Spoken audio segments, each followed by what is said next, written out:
14.2 కోట్లు. ఒక్కసారి ఊహించండి. టీమిండియా జెర్సీ కూడా వేసుకొని ప్లేయర్కి ఇంత రేటా? సిఎస్కే రికార్డులే కాదు, చరిత్రను కూడా తిరగరాసింది. కార్తీక్ శర్మ కేవలం ఒక ప్లేయర్ కాదు, ఐపీఎల్ చరిత్రలోనే అత్యంత ఖరీదైన అన్క్యాప్డ్ ప్లేయర్. ఇతని కోసం సిఎస్కే బిడ్ వేయలేదు, ఒక యుద్ధమే చేసింది. ఎవరి కార్తీక్ శర్మ? రాజస్థాన్ ఎడారి నుంచి వచ్చిన 20 ఏళ్ల వికెట్ కీపర్ బ్యాటర్.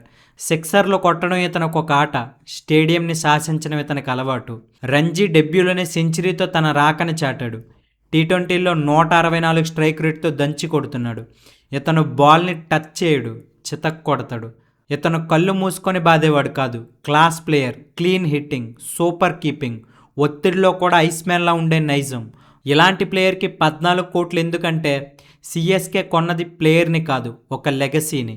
తలా తర్వాత వికెట్ల వెనక అంతటి మొనగాడు కావాలి. ఆ అన్వేషణలో భాగంగానే ఇతనిపై బిడ్ వేశారు. ఇతని ప్రైస్ ట్యాగ్ అయితే ఎక్కువే ఉంది, కానీ సిఎస్కే డ్రెస్సింగ్ రూమ్లో ఒత్తిడి కూడా వజ్రంలా మారుతుంది. ఆ ప్రెజర్ని ఎవరైనా తట్టుకోగలరంటే అది ఇతనే. మీరు చూస్తున్నది ఒక సాధారణ కుర్రాన్ని కాదు, సిఎస్కేకి రాబోయే 10 ఏళ్ల భవిష్యత్తుని.